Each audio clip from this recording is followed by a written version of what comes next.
Teman-teman semua, saya sudah menyiapkan beberapa pertanyaan yang semoga bisa mewakili pertanyaan teman-teman semua. Tapi nanti kalau ada pertanyaan yang mungkin belum saya tanyakan, silakan kita membuka sesi tanya jawab di 20 menit atau 30 menit menjelang akhir acara ini gitu ya. Jadi siapkan pertanyaan teman-teman semua.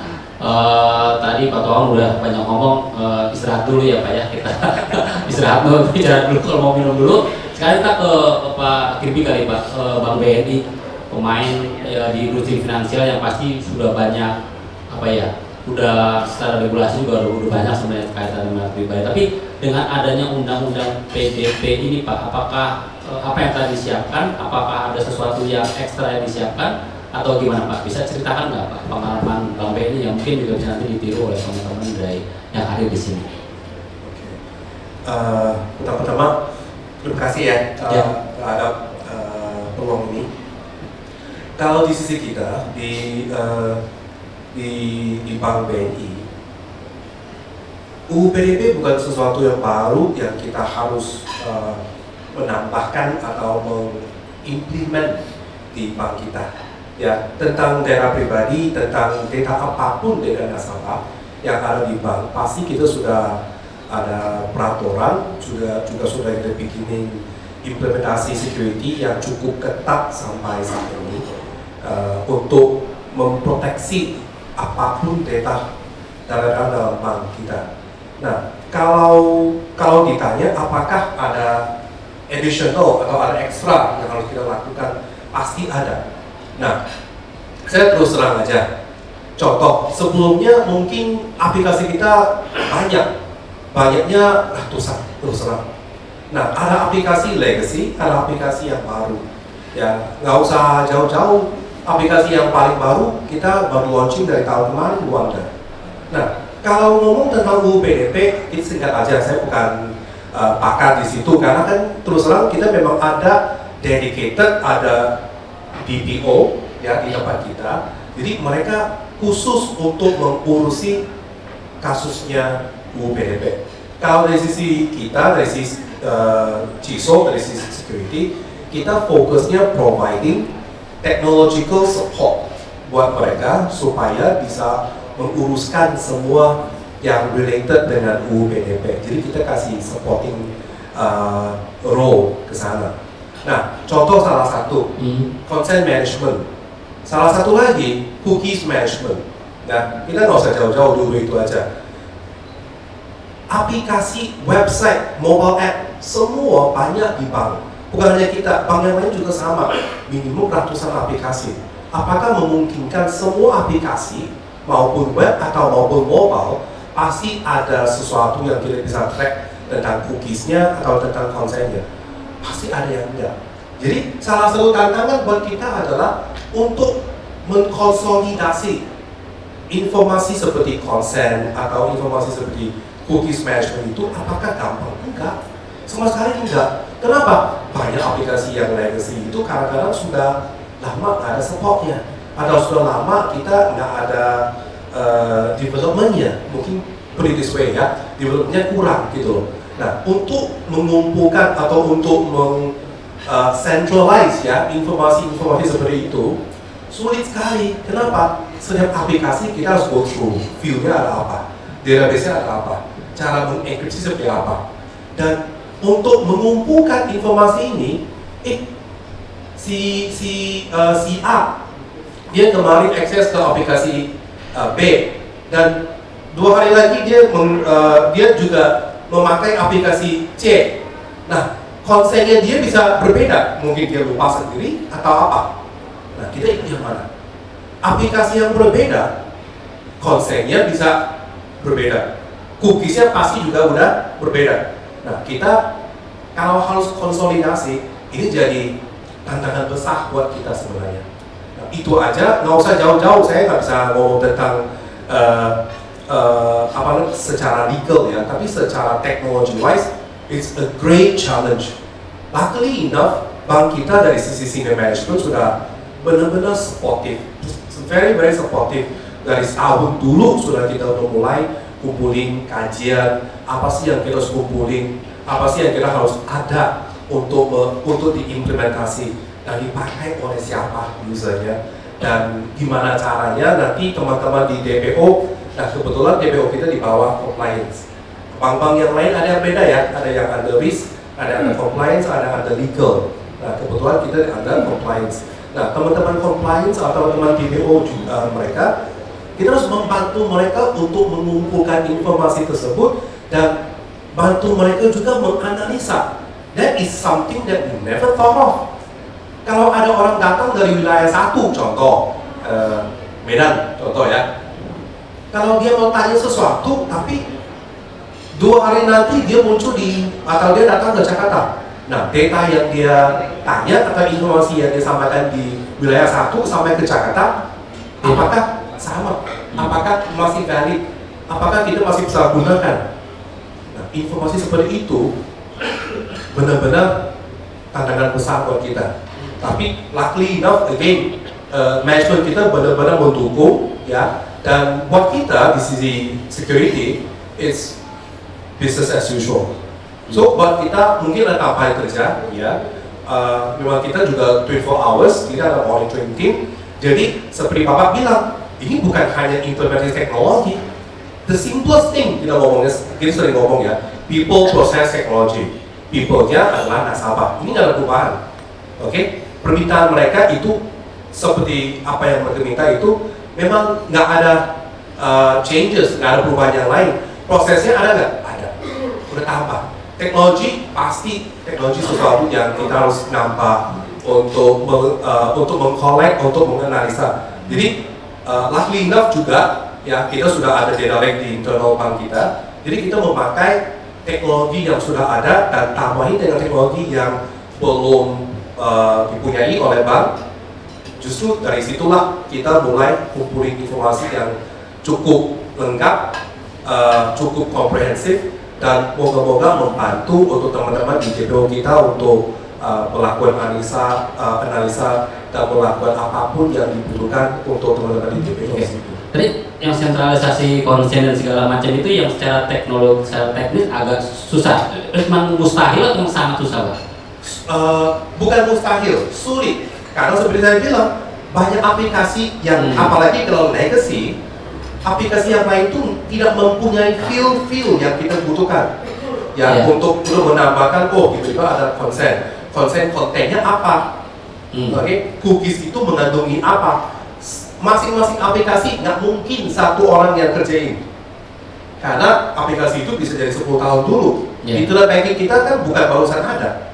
Sekarang kita ganti ke Wonder, sebelum Wonder juga kita ada Nbank, mobile banking kita. Nah, mobile banking itu sebelumnya emang ada cookies management, privacy management, konflik? Enggak. Harus kita nambahin. Nah, nambahin itu setelah kita nambahin, apakah cocok dengan aplikasi yang lain? Harus dicocokin. Kalau enggak, gimana kita bisa konsolidasi? Justru bukan mustahil, tapi very challenging. Karena kita harus go through all the apps all over again secara detail untuk cari tahu ada apa di situ. Nah, salah satu adalah data discovery. Itu mungkin belum sempat dibahas sebelumnya. Nah, ikutin semua framework, tapi sesuatu yang kita sering bilang, sesuatu kalau menurut kita itu paling gampang dan paling sulit juga. You will not know what you do not. You cannot monitor what you do not know. Jadi framework tadi, salah satu yang pertama identify. You cannot protect what you do not know. So you must have all the information about all the apps within your environment. Know everything, every detail about it, baru kita bisa kumpulin informasi yang lengkap. Oke. Seperti itu. Oke. Saya nanti akan tanya lagi Pak Kirby tentang ini. Mungkin sekarang geser ke Pak Tony yang mungkin sebagai teknologi advisor dari perhimpunan digital medicine Indonesia udah tahu lah ya, udah punya perspektif yang luas terhadap kondisi industri kesehatan di Indonesia atau industri rumah sakit di Indonesia. Kalau kita lihat tadi Pak, ada 4 tantangan utama yang Pak Kuaman sebutkan gitu, dari sisi awareness, dari sisi regulasi dan segala macam. Mungkin dari sisi awareness dulu, apakah awareness sudah muncul Pak di pelaku industri kesehatan? Karena kan data kesehatan masuk data yang sensitif ya, yang masuk ke kategori data sensitif yang mungkin perlindungan juga harus lebih ekstra. Apakah awareness itu sudah ada atau mungkin sudah ada dan sekarang sedang melangkah ke implementasi teknologinya bagaimana Pak? Bisa jelaskan nggak Pak gambaran besarnya?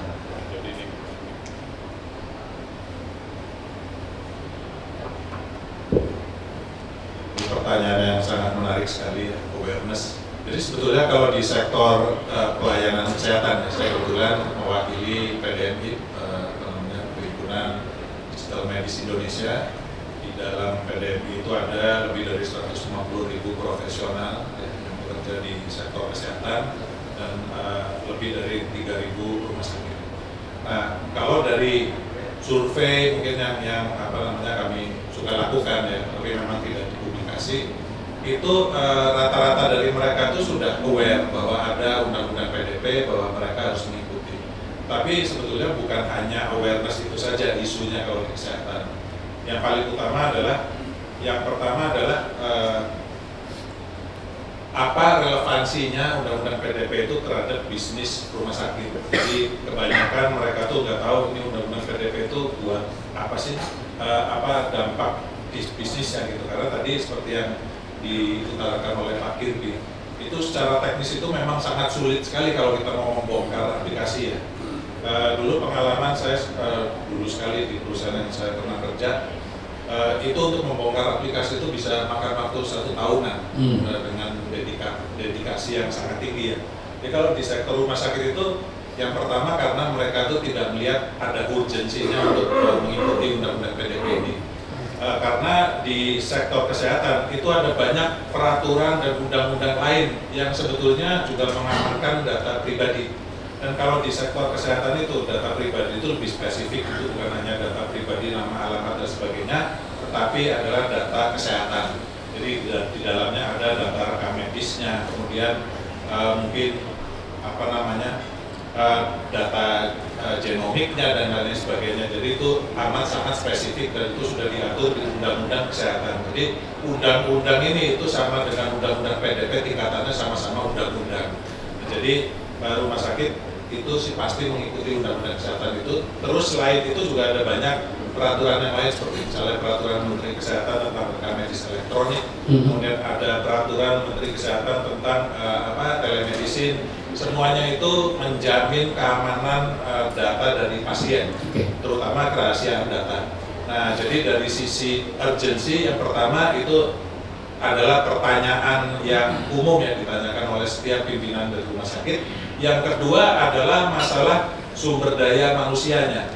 Nah, karena SDM di rumah sakit itu difokuskan bukan untuk IT-nya. Jadi rumah sakit itu adalah tugasnya mungkin mengobati pasiennya dan sebagainya, sehingga biasanya tim IT-nya itu kecil. Nah, tim IT kecil itu biasanya ada 1 orang, dia berfungsi sebagai Superman ya.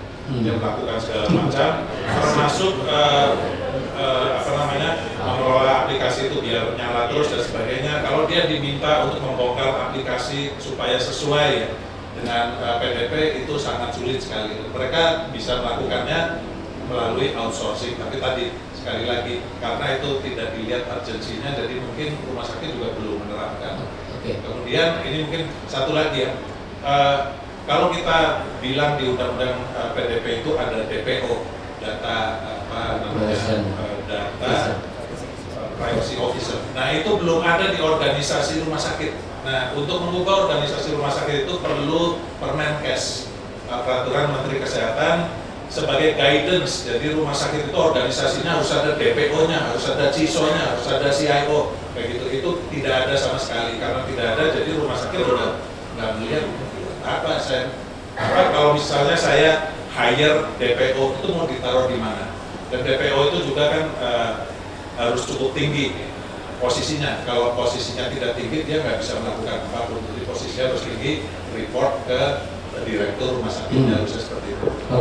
Berarti intinya sebenarnya aturan PDP itu sudah pernah diatur di regulasi sebelumnya, dan misalnya sudah bersinggungan dengan regulasi sebelumnya, tapi juga itu di industri kesehatan juga tidak terlalu dijalankan, bagaimana? Ya, tidak dijalankan karena bingung juga ini menjalankan ini apa sih untungnya buat rumah sakit seperti itu. Nah, pula rumah sakit itu kalau kita bicara privacy itu jauh lebih detail daripada PDP. Nah, tapi memang konteksnya beda ya. Kalau di rumah sakit itu konteksnya adalah perawatan kesehatan. Kalau di PDP adalah perlindungan data pribadi. Ada beberapa hal yang bersinggungan, ada beberapa hal yang berbeda. Seperti misalnya di Undang-Undang PDP, pemilik data itu bisa meminta datanya berubah. Misalnya ada orang lahir sebagai laki-laki, dia berubah kelamin menjadi perempuan. Di Undang-Undang PDP boleh itu diubah jadi perempuan. Di Undang-Undang Kesehatan tidak boleh. Dia lahirnya laki-laki, dia sampai mati sebagai laki-laki. Kalau dia mau berubah menjadi perempuan, meskipun lewat pengadilan juga nggak bisa. Mungkin di situ nanti ditambahin catatan tanggal sekian si Anu minta jadi perempuan, tapi tetap aja jadi kelaminnya laki-laki. Oke, seperti itu. Oke. Pak Tuan dulu Pak, tadi aku ingin konfirmasi tadi ketika presentasi kan ada aturan PDP atau aturan turunan PDP, PP atau segala macam itu kan menjadi payung dari aturan untuk berbagai sektor gitu ya. Berarti nanti setiap sektor juga akan membuat aturan yang mengacu dengan peraturan pemerintah itu. Jadi seperti keuangan akan punya, kesehatan akan punya gitu. Jadi akan ada turunannya lagi. Ya, silakan Pak. Ya, jadi begini Pak, terkait dengan peran sektor ya. Peran sektor itu dalam penerapan undang PDP itu sangat signifikan. Apalagi kalau Bapak Ibu bisa baca di pasal 15 itu ada pengecualian terhadap hak dan pengecualian terhadap kewajiban. Seperti Pak Tuan disampaikan tadi, ada beberapa hak yang tidak diperbolehkan. Contoh tadi merubah gitu ya Pak, itu tidak dimungkinkan untuk urusan tertentu. Tetapi urusan tertentu bagaimana melaksanakannya harus direspon oleh otoritas untuk mengatur lebih detail. Jadi bukan harga mati begitu ya Pak. Karena dalam Undang-Undang PDP disebutkan beberapa hak itu untuk kepentingan pertahanan keamanan nasional, kepentingan proses pemrosesan penegak hukum, kepentingan umum dalam rangka penyelenggaraan negara, dan kepentingan pengawasan sektor jasa keuangan itu dimungkinkan beberapa hak subjek data dikecualikan Pak. Contoh misalkan tadi, misalkan di kepolisian begitu ya, catatan kejahatan, karena itu kewenangan dalam rangka kepentingan umum, itu tidak mungkin dimintakan oleh pelaku untuk dihapus begitu. Atau misalkan tadi Pak Tony sampaikan diganti kelamin gitu, itu tidak mungkin. Nah oleh karena itu bagaimana detail pelaksanaannya harus didetailkan oleh peraturan di sektornya begitu Pak. Oke, terima kasih. Oke, ini nanti tadi banyak kan ngomongin soal faktor sektor hukum dan segala macam. Mungkin saya pindah ke sesi teknologinya deh nih ya. Nanti mungkin sekarang saya ingin bertanya kepada Pak Hendro dulu deh Pak. Tadi kan kita ngomongin di presentasinya soal zero trust dan segala macam. Jadi salah satu poin penting dari UUD PDP kan adalah mengawasi semua pihak yang terlibat dalam pemrosesan data. Jadi tadi solusi yang diberikan oleh HPI Aruba kira-kira menjawab pertanyaan tersebut ya, bahwa dengan melihat dengan meningkatkan visibility dari jaringan kita akan dapat comply dengan aturan yang mengharuskan pengawasan dari pihak yang terlibat dalam pemrosesan data gitu. Mungkin bisa gambarkan Pak, solusinya bagaimana sehingga bisa comply dengan aturan yang ada. Oke, mungkin kalau selama ini memang dari sisi HPI Aruba banyak dikenal sebagai vendor untuk networking, terutama untuk wire atau wireless dan untuk yang WAN. Nah, peran dari sisi HPI Aruba sendiri karena posisi dia ada di network, siapapun yang mau akses ke data pasti akan melewati network. Nah, karena di kita pertama kita punya visibility terhadap siapapun yang mau akses. Kemudian nextnya apa yang dilakukan adalah kita bisa melakukan autentikasi terlebih dahulu. Apakah orang tersebut berhak untuk mengakses mengakses suatu data melalui network, ataukah dia tidak? Maksudnya dia boleh masuk ke dalam network, apa sih yang mereka boleh ambil, atau apa sih yang mereka boleh proses? Nah, itu adalah peran dari sisi Aruba sendiri, terutama dari sisi networking. Nah, karena posisi kita ada di tengah-tengah dan siapapun pasti akan lewat via network, itu yang kita lakukan. Termasuk kita punya visibility terhadap semua perangkat networking, terutama dari sisi Aruba, dan kita juga bisa melakukan autentikasi, visibility, dan enforce untuk security. Jadi otomatis mungkin tadi yang disampaikan bahwa teknologi merupakan salah satu dari 34 parameter yang ada di Undang-Undang PDP. Nah itu juga kita bisa membantu dari bagaimana cara kita membatasi akses. Hanya orang-orang tertentu yang bisa mengakses dan spesifik data yang boleh diakses oleh orang tersebut. Dan termasuk juga dari sisi kita juga bisa merekam apa yang mereka lakukan. Jadi kalau ada forensik kita bisa tahu siapa sih yang ngambil data, apakah orang dari luar ataukah dia dari dalam. Karena mungkin pencurian data atau mengambil data tidak sesuai pada proporsinya itu bukan hanya dari luar, tapi juga dari dalam. Nah ini yang kita lakukan. Dan selain itu yang Aruba lakukan juga kita nggak hanya ada di dalam network, internal network kita juga asalnya bisa memproteksi kalau sedang itu aksesnya dari luar. Baik itu via internet atau mungkin via WAN, kita juga bisa melakukan tersebut. Oke. Nah, kalau Pak Rino tadi mungkin bisa juga mengkompilasi tadi. Kalau selalu kan entity data, kalau soal perlindungan data pribadi itu dalam konsep perlindungan data pribadi itu end to end gitu. Tapi kira-kira highlightnya apa tuh Mas? Apakah memang tadi lebih ke servicesnya bisa end to end atau apakah apa yang ingin di highlight dari solusi entity data yang relevan dengan konteks undang-undang PDP ini? Baik, terima kasih. Ya menarik ya Bapak Ibu kalau kita ngomongin PDP. Mungkin pertama yang saya mau highlight adalah yang perlu kita pahami tadi Pak Tuaman udah highlight ya bahwa memang di Indonesia sekarang kita udah diwajibkan gitu ya. Jadi apapun bentuk organisasinya untuk melindungi data pribadi tadi. Dan sebenarnya outcome-nya apa sih? Outcome utamanya adalah kita mungkin di organisasi ya sekarang punya kewajiban untuk bagaimana memastikan agar data itu tidak mudah disalahgunakan, tidak bocor. Jadi ini adalah sebenarnya tekanannya. Nah, adapun kalau kita ngomongin dari sisi aspek implementasinya, saya lihat memang pertama adalah bagaimana kita memahami kalau kita ngomong semua industri lah ya, kita bisa bilang bahwa semuanya udah fokus di security. Security udah bukan barang baru. Dan di security itu memang sudah juga mengcover bagaimana kita memprotek data. Nah, tapi memang dengan adanya PDP ini, saya lihat concern atau gap yang paling besarnya itu adalah bagaimana kita bisa memastikan pengaturan terhadap privacy dan security dari ASIS sudah highlight ya bedanya privacy dan security gitu. Nah makanya bagaimana data kita approach terkait dengan permasalahan ini dari engagement kita dengan banyak klien. Pertama itu adalah memahami manajemen resikonya. Jadi kita mengimplementasikan, kita nggak bilang oh Bapak harus pakai teknologi A, B, C, D, F, G gitu. Kalau cuma mau teknologi akan banyak, sedangkan scale bisnis, resiko bisnis berbeda-beda. Jadi pendekatan pertama yang dilakukan oleh entity data adalah kita consulting services. Ya, bagaimana kita kemudian mengidentify kayak salah satu activity yang relate ke PDP adalah misalnya DPIA, ya, dimana kita mengidentifikasi aset mana sih yang punya resiko terkait dengan dia menyimpan personal information dan ini ada resikonya tinggi.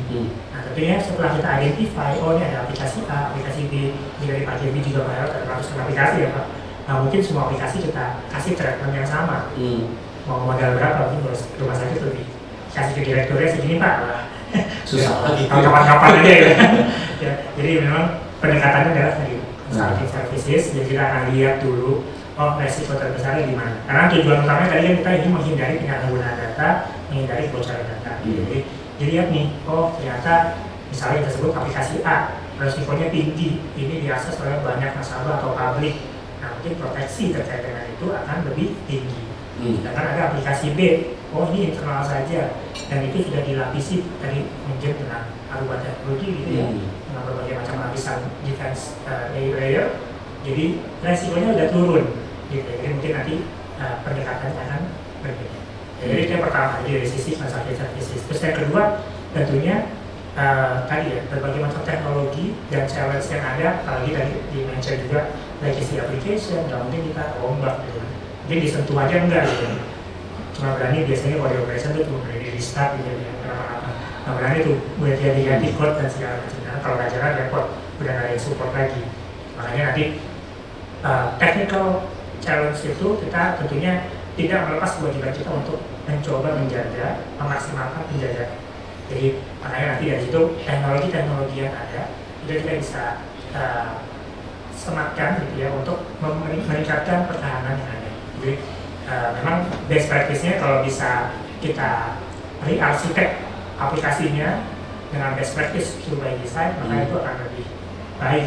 Tapi kan tidak semua bisa menggunakan pendekatan seperti itu. Ya, makanya yang kedua adalah bagaimana nanti yang data akan membantu meramu berbagai macam teknologi yang ada, existing dan juga teknologi mungkin yang perlu ditambahkan untuk itu bisa kemudian memastikan meningkatkan lah ya pertahanan.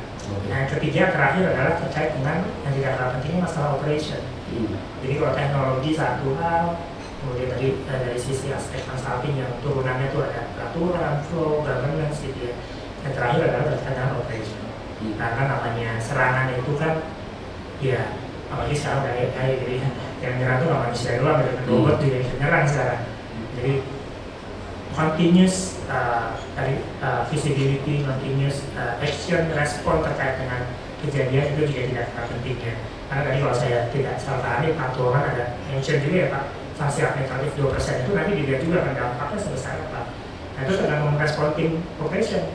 Kalau tim operation yang misalnya seluruh data udah membongkar semua, kemudian segala macam, wah mungkin 2% benar ya Pak. Gitu ya. Tadi kalau kita kemudian upload sebagian, kemudian proteksi yang harus dilakukan, mungkin itu bisa menjadi alasan gitu ya. 0,005% gitu. Benar, mungkin bisa nego gitu ya, dan 2% lama kan, 0,1 aja ya.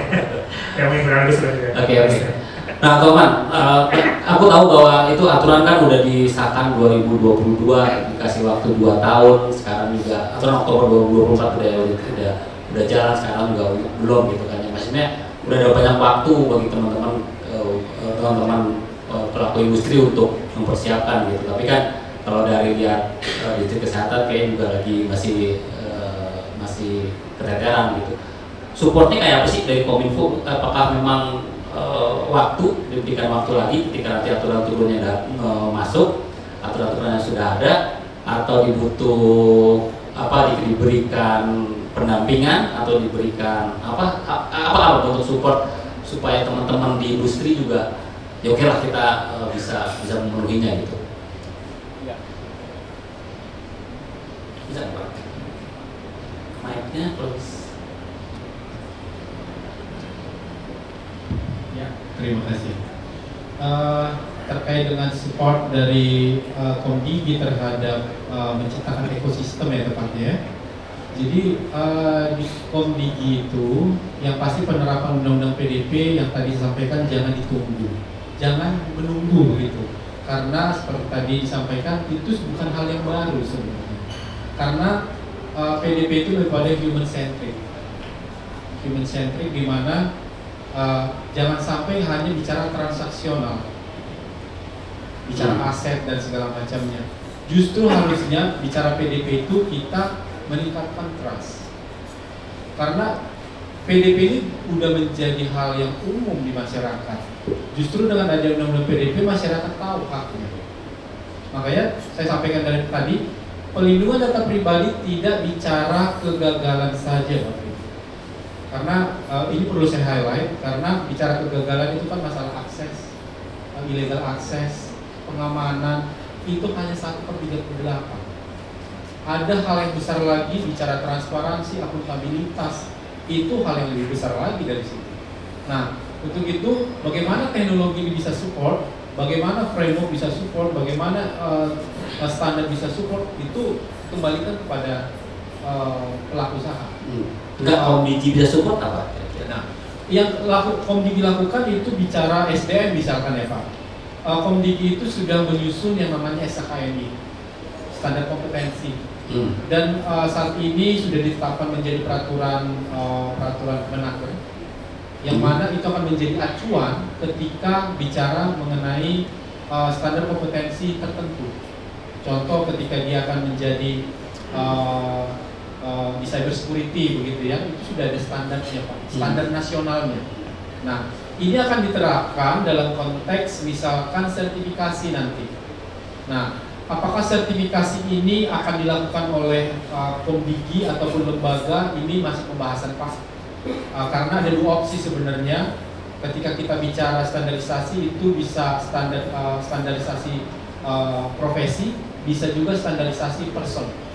Nah, bisa di KAN maupun bisa di BNSP begitu ya. Nah, tetapi pembahasan ini masih bergulir.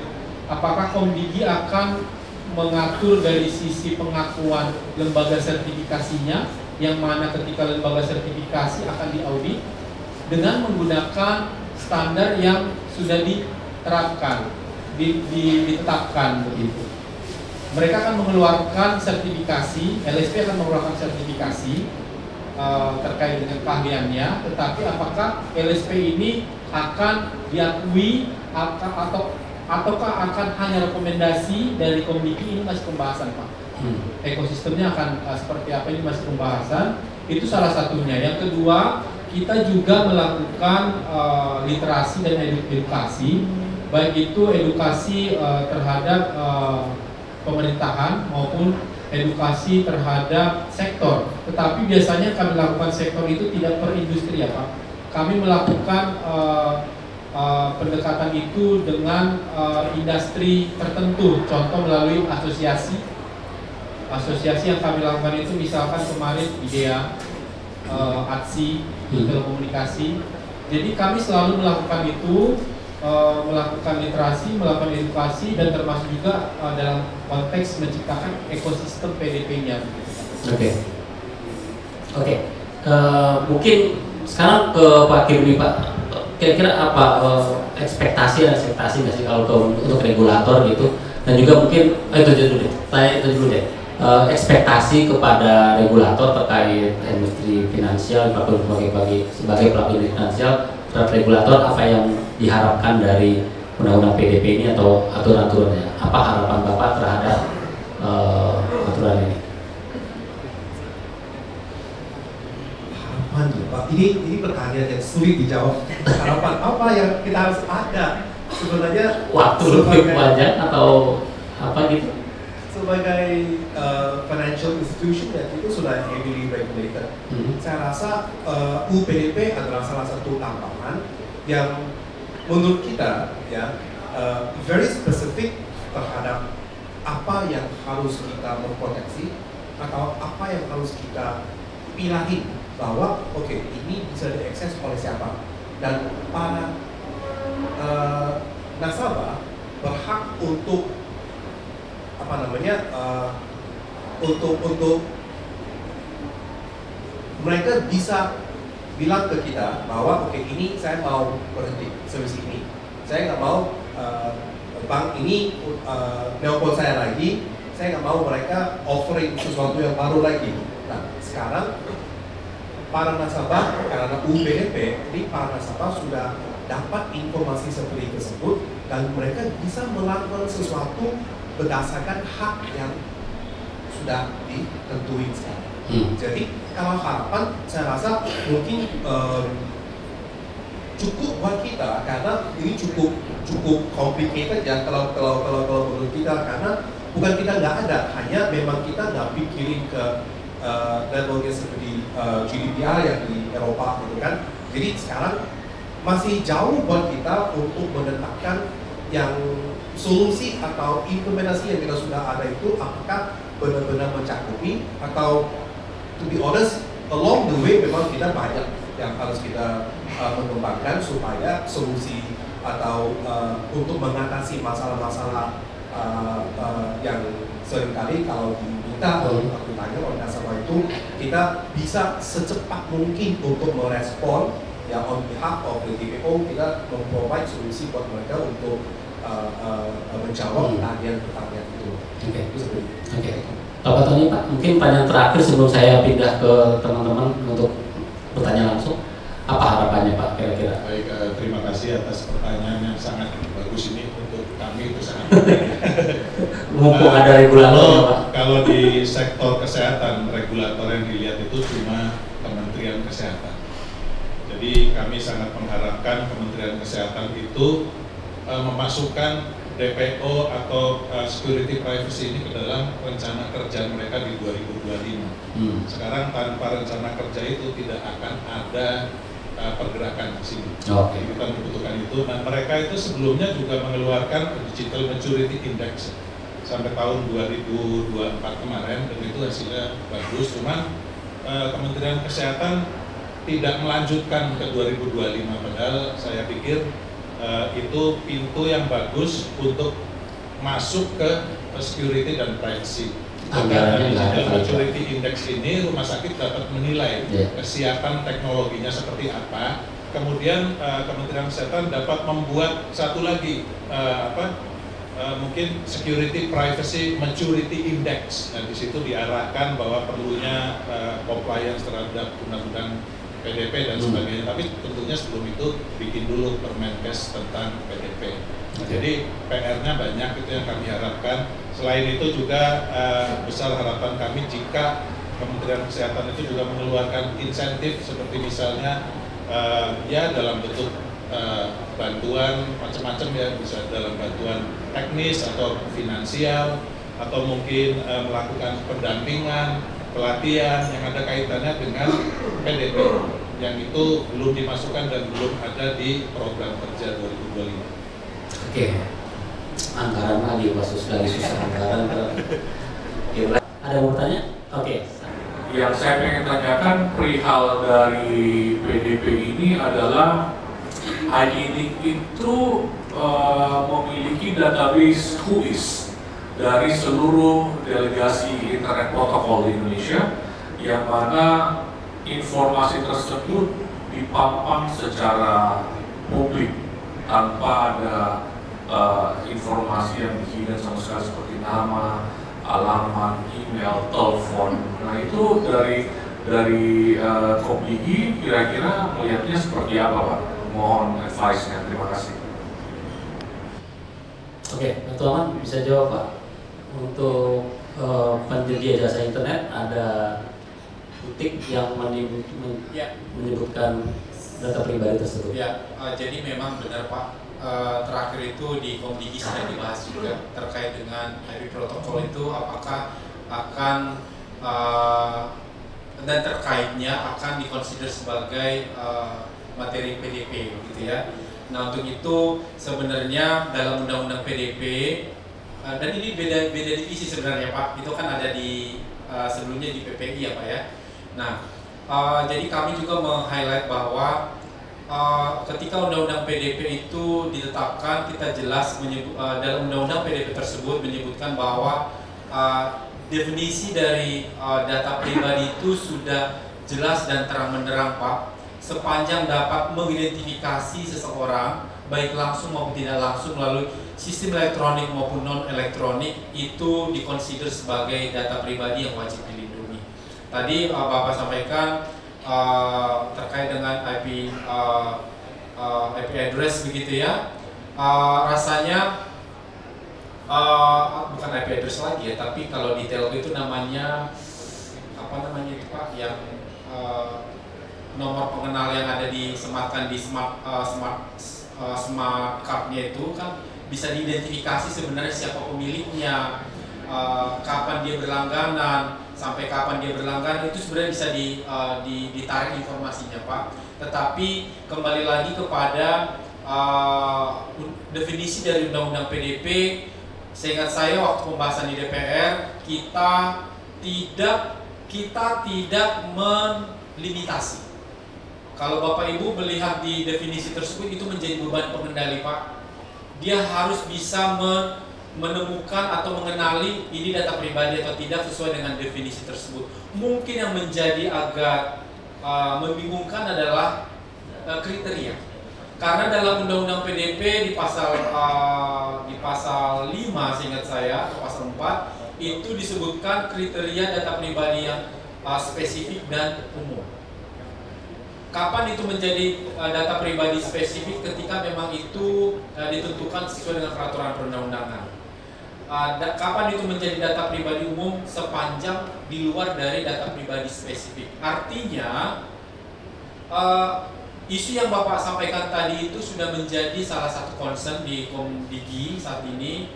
Bagaimana Komdigi melihat dalam konteks industri telekomunikasi yang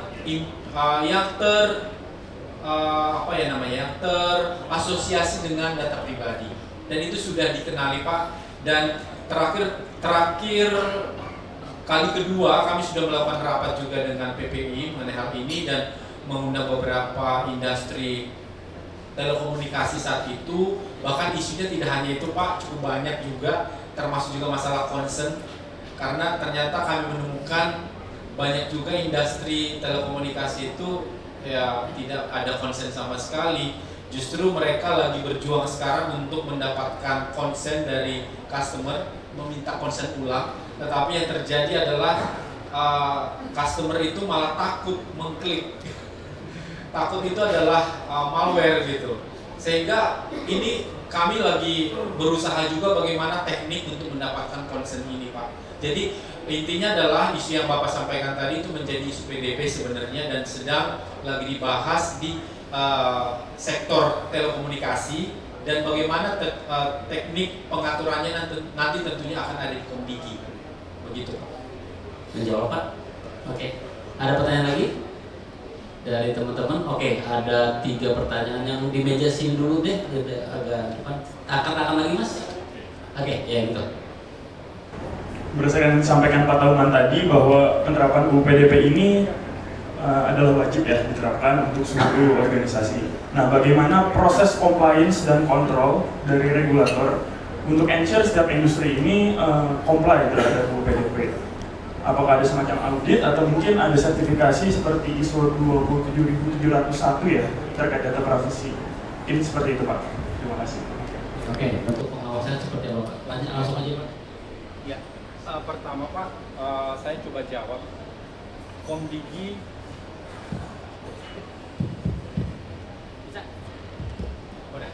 tes dong.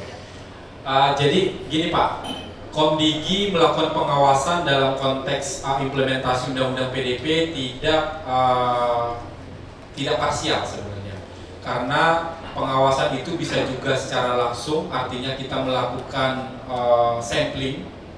Kita juga melakukan sampling. Ini kacamatanya Undang-Undang ITE dulu ya Pak, karena makanya tadi saya mau luruskan, kalau bicara Undang-Undang PDP sebenarnya bukan Komdigi, tapi bicara data pribadi saat ini pengawasannya masih di Komdigi sesuai dengan Undang-Undang ITE. Nah, tadi di slide, kalau Bapak tadi menyimak di slide saya pertama, Komdigi itu melakukan pengawasan melalui sampling juga. Kita melakukan bahkan masuk ke beberapa forum dark web juga gitu ya, untuk mengetahui isu-isu kebocoran mana yang terjadi di Indonesia. Dan kita punya tim untuk itu. Dan kita juga melakukan penerimaan laporan Pak. Ketika ada laporan dari masyarakat terkait dengan dugaan kebocoran, nah ini yang menarik. Pelaporan ke Komdigi tidak hanya bicara kegagalan pelindungan Pak, bicara kebocoran, illegal access ataupun peretasan begitu ya, tidak hanya itu. Termasuk juga informasi mengenai misalkan pengendalinya memperoleh data tanpa legal basis gitu. Nah, kami melakukan pengawasan ini satu tadi melalui pengawasan secara langsung gitu ya. Kita melakukan pengawasan turun ke lapangan, kita mengambil sampling, kita juga melakukan pengawasan di beberapa forum begitu, dan kita juga menerima laporan dari masyarakat. Nah, dari laporan masyarakat tersebut kita akan eskalasi apakah laporan tersebut merupakan pelanggaran Undang-Undang ITE atau tidak. Ketika ternyata misalkan bahkan kami menerima laporan ternyata tidak hanya bicara compliance Pak, bahkan ada beberapa kasus yang mungkin Bapak Ibu sudah tahu gitu ya, laporannya adalah kebocoran data tapi pada akhirnya laporannya ke polisi begitu. Nah, kami juga melakukan pendampingan Pak ke APH ketika bicara terjadi insiden dan ada laporan pelanggaran pidana ITE, misalkan illegal access ataupun penggunaan data tidak sebagaimana mestinya, itu kami juga melakukan pendampingan ke APH dalam baik itu dalam konteks penyidikan, penuntutan maupun peradilan, di pengadilan, begitu. Nah, terkait dengan sertifikasi ini yang menarik, Pak. Apakah Komdigi akan merujuk pada sertifikasi tertentu? Tidak. Jadi Komdigi tidak merujuk pada sertifikasi tertentu.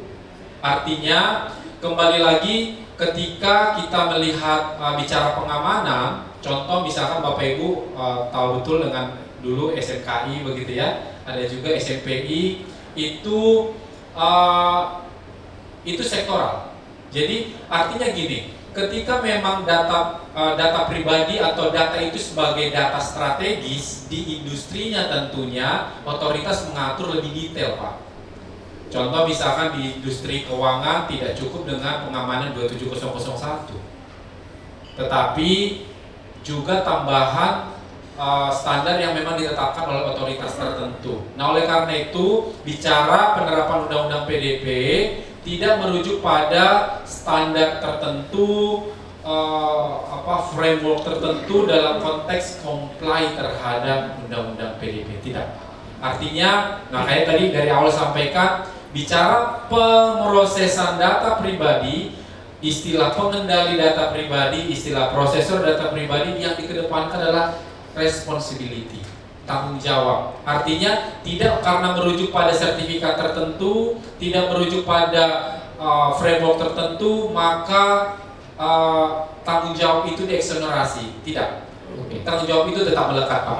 Makasih. Pak ya. Jadi ada laporan, ada penilaian dari lapangan dan segala macam. Jadi indikasi atau pelaksanaan dari undang PDP itu akan mengacu kepada tadi beberapa faktor. Jadi nggak dilihat langsung, Pak, kalau ada kayak sidak itu ke perusahaan tertentu untuk melihat mereka sudah atau nggak ada tuh ya. Saat ini belum kami lakukan. Oh iya, jangan kagetan orang-orang kaget ini. Oke, sebenarnya udah mau habis nih waktunya, tapi tadi ada satu orang yang mau nanya di belakangnya lagi. Satu orang atau karena waktu mau habis, Mas, pertanyaan 1 menit, saya menjawab jawab nanti akan 2 menit. Oke, silakan.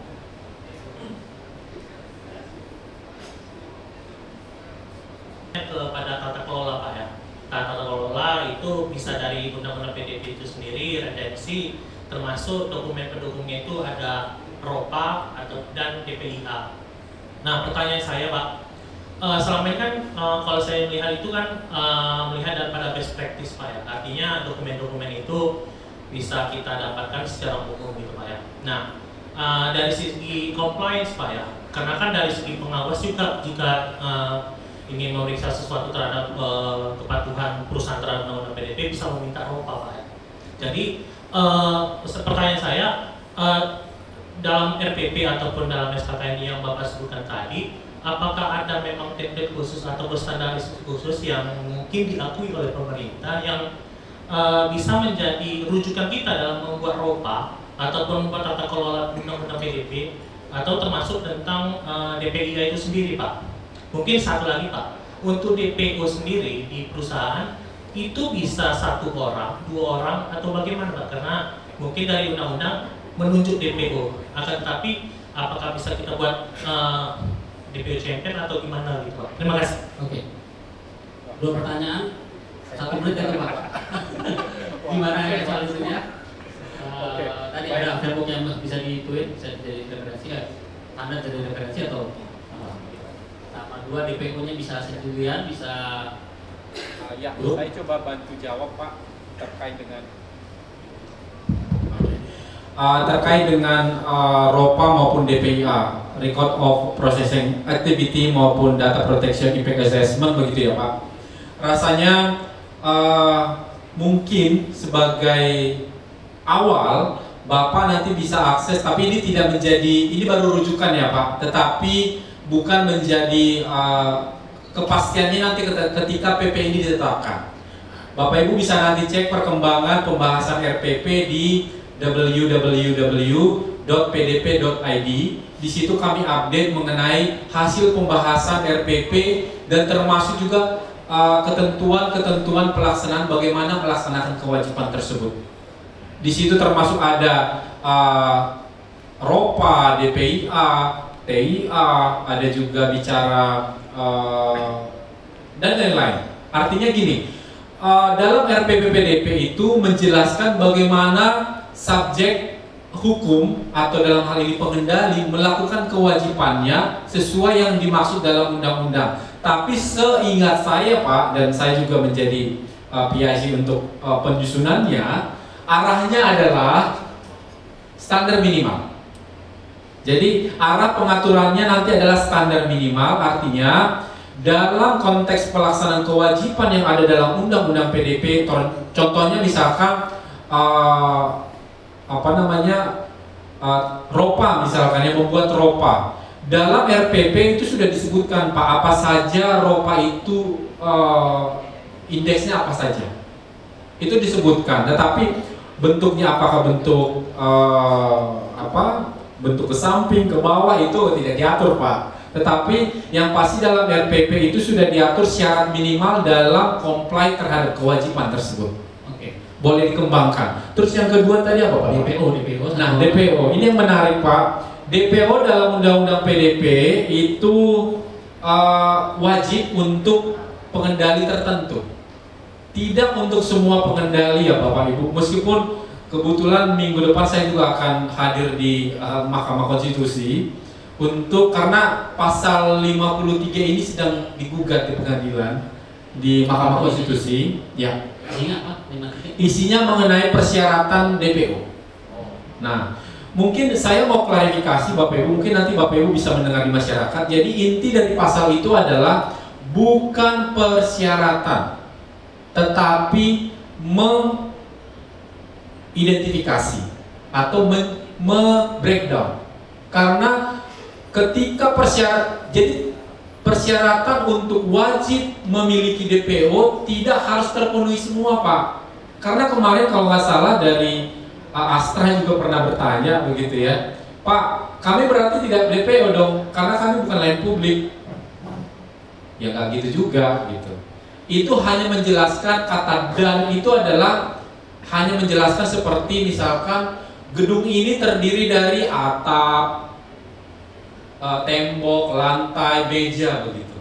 Bukan berarti harus terpenuhinya semua gitu. Hanya menjelaskan ketika bidang usaha dari pengendali atau industri dari pengendali memenuhi salah satu yang dimaksud dalam keempat kategori itu wajib memiliki DPO. Itu yang pertama. Yang kedua, apakah DPO itu boleh 2 orang? Nah, DPO dalam kacamata Undang-Undang PDP maupun peraturan pelaksananya bukan orang Pak, tapi profesi. Profesi Pak, artinya boleh di satu divisi terdiri beberapa orang, 1 orang, 2 orang, 3 orang, bahkan dalam kacamata Undang-Undang PDP maupun peraturan pelaksanaannya DPO itu tidak harus dedicated, boleh juga menggunakan DPO as a service.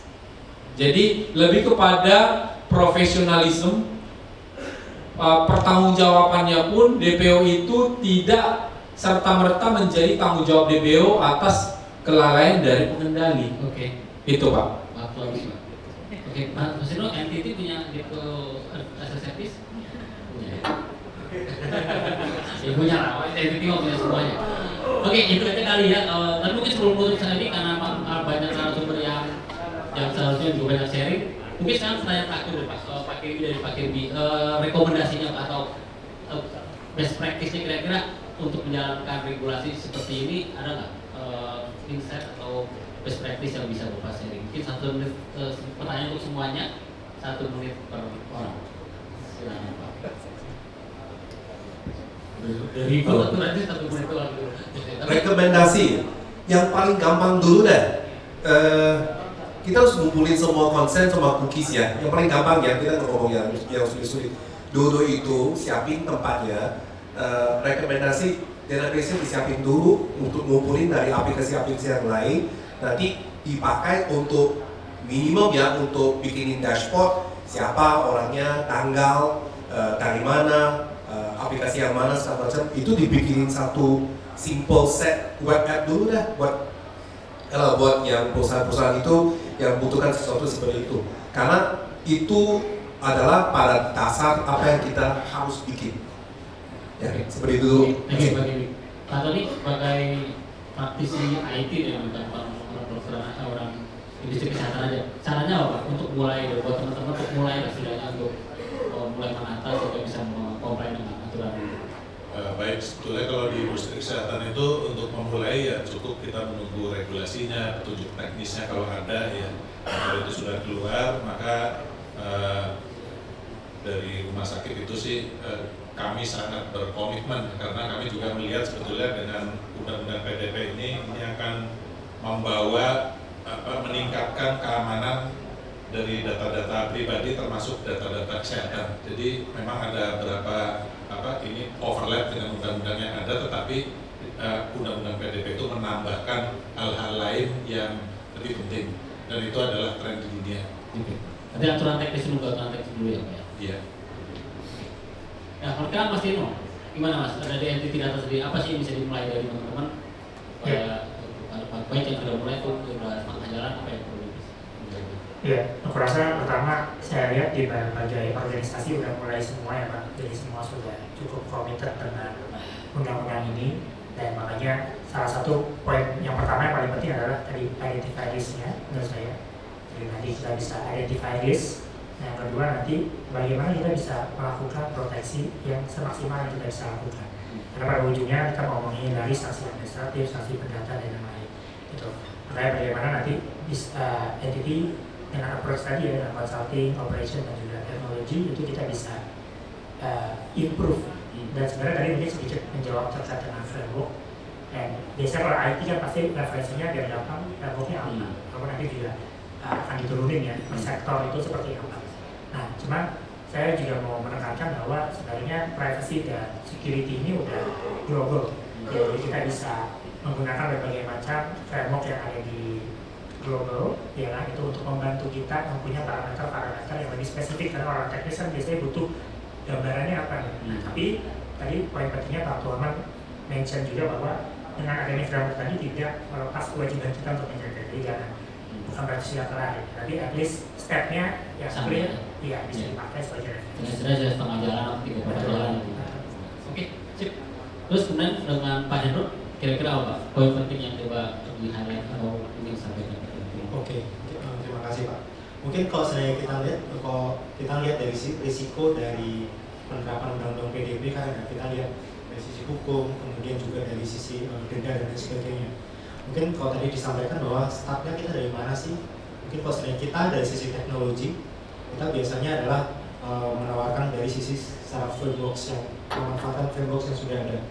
Sebagai contoh mungkin Zero Trust itu merupakan salah satu framework yang kita bisa terapkan yang mungkin kita nggak hanya terkait sama PDP, tetapi terkait dengan security. Bagaimana caranya kita mengamankan keamanan data kita, aset-aset yang berharga bagi kita dengan menerapkan Zero Trust frameworks. Jadi salah satunya bagaimana kita memanfaatkan infrastruktur network yang sudah kita punya tanpa kita harus menambahkan mungkin perangkat security yang lain. Jadi menerapkan infrastruktur itu sebagai salah satu security yang sudah ada. Oke. Jadi mungkin kalau dari Aruba kita punya moto bahwa kita punya 4S dalam artian kita punya dari sisi simple, smart, secure, dan scalable untuk memanfaatkan infrastruktur yang ada. Oke, sip. Terima kasih semua pembicara atas semua narasumber atas insight-nya dan semoga bisa menjawab pertanyaan teman-teman semua. Kalau memang belum menjawab, saya punya WhatsApp-nya Pak Tuaman, jadi saya bisa share nanti. Bisa diteror, saya tanya lagi. Ya.